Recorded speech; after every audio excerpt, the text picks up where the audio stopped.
శుభోదయం.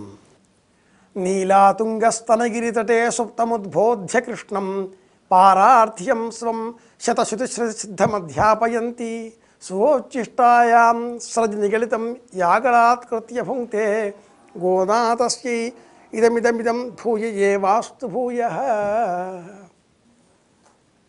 అమ్మవారిని తలుచుకుందామా, అయ్యవారిని తలుచుకుందామా, గోదాదేవిని స్మరించుకుందామా, రంగనాథుడిని ధ్యానం చేద్దామా?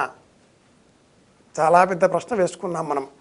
7వ రోజు పాశుర దర్శనంలో శ్రవణ దశ చాలా ముఖ్యమైనటువంటిది.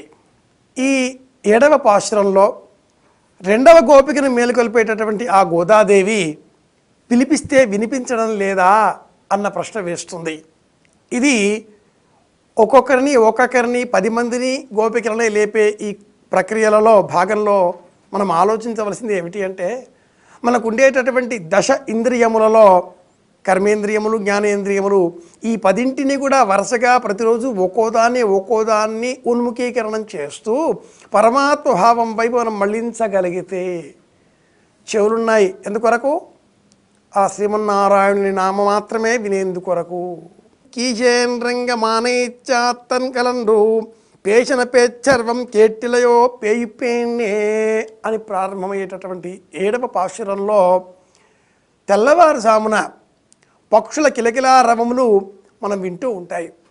ఆ కీష్ కీష్ అనబడే పక్షుల కిలకిలా రవాలు కూడా కేశవా కేశవా అంటూ వినిపిస్తుంటాయిట. భావన ఎంత మధురంగా ఉంటుందో కదా. పక్షులు తెల్లవారక ముందే లేచి, భారద్వాజ పక్షులు ఆహార సంపాదన కోసమని తోటి వారిని మేలుకొలుపుతూ కిలకిలా రవములు చేస్తుంటాయి.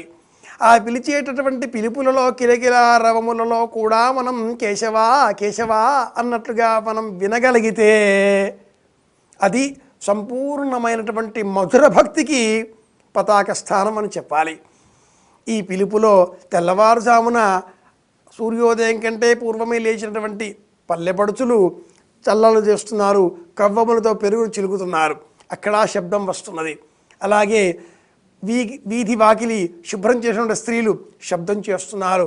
అలాగే ఇంకేమైనా ఉదయంలో చేసేటటువంటి కాలకృత్య పనులు చేసేటటువంటి ఆ పాత్రలు శుభ్రం చేయడం కానీ, మరొకటి కానీ, ముగ్గులు వేయడం కానీ, అన్నింటిలో కూడా ఆ స్త్రీలు వేసుకున్నటువంటి గాజుల కిలకిలా రవములు, గలగల ధ్వనులు ఇవన్నీ కూడా వినిపిస్తూ ఉండగా అన్నింటిలో కూడా మనం కేశవుడిని, శ్రీమన్నారాయణుడిని ధ్యానించాలి, ఆ స్వరూపాన్నే, ఆ శబ్దాన్నే వినాలి అనేటట్లుగా ఈ 7వ పాశురంలో పక్షుల శంఖధ్వని, కిలకిలా రవములు, శ్రీమన్నారాయణమూర్తి చేతిలో ఉండేటటువంటి పాంచజన్యమనబడే ఆ శంఖధ్వని, దానిని కూడా మనం హరిహరి హరిహరి అని వినగలగాలి.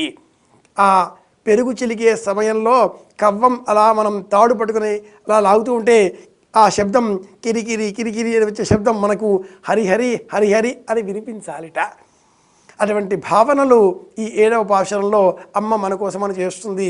మనం కూడా అంతే తాదాత్మ్యతతో కూడుకున్నటువంటి మానసిక స్థితితో పరమాత్మ భావాన్ని ప్రతి శబ్దంలో కూడా వినగలిగితే ఈ తిరుప్పావై పాశురములను మనం ప్రతిరోజు కూడా అనుసంధానించుకోవడంలో ఉండేటటువంటి పారమార్థిక జ్ఞానాన్ని పొందగలిగిన వాళ్ళం అవుతాం. అభిముఖ్య దశ దాటిపోయి ఆశ్రయ దశలో మనలో ఉండేటటువంటి సకల ఇంద్రియములను కూడా ఆ స్వామి వైపు ఆశ్రయం పొందే విధంగా మేలుకొలుపుతూ ప్రేరేపిస్తూ నీవే తప్ప ఇతఃపరంబరుగా నాణ్యం దైవన్నైవ జానే నజానే అనేటటువంటి భావనలతో ఆ స్వామిని మనం దేహమంతా కూడా నింపుకోవాలి. దేహంలో ఉండేటటువంటి సర్వ ఇంద్రియ వ్యవస్థ అంతా కూడా ఆ స్వామి నామం తప్ప, ఆ స్వామి రూపం తప్ప మరింకేది కూడా ధ్యానించకూడదు అనేటటువంటి తన్మయావస్థను మనం భజించగలగాలి అనేటటువంటి బోధ ఈ 7వ పాశురంలో ఉంది. కేశవనై పాడువం నీకేట్ట కిడత్తియో ఆయ్ నారాయణన్ మూర్తి నాయక పెణిన్నాయ్.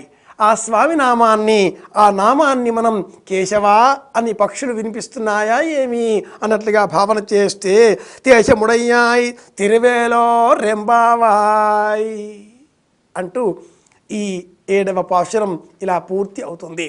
పక్షుల కిలకిలారవములలో కూడా మనం కేశవ అన్న ధ్వనిని మనం స్ఫురణకు వచ్చేటట్లుగా భావన చేయగలిగితే, మనోబుద్ధి చిత్త అహంకారములతో కూడుకున్న సర్వ వ్యాపారములలో కూడా శ్రీమన్నారాయణమూర్తి నామాన్నే ధ్యానం చేయగలిగితే, కృష్ణనామం తప్ప మరో నామం ఏది కూడా మన మనసులో నిలబడే అవకాశం లేదు అనేటటువంటి చిత్తేకాగ్ర స్థితిని మనం పొందగలిగితే, ఈ పాశురం మనం పారాయణం చేసిన పుణ్యాన్ని సంపాదించుకున్న వాళ్ళం అవుతాం. తిరుప్పావే పాశురాలను అనుసంధానం చేసుకోవడంలో ప్రతిరోజు కూడా 30 పాశురములను చదవాలి.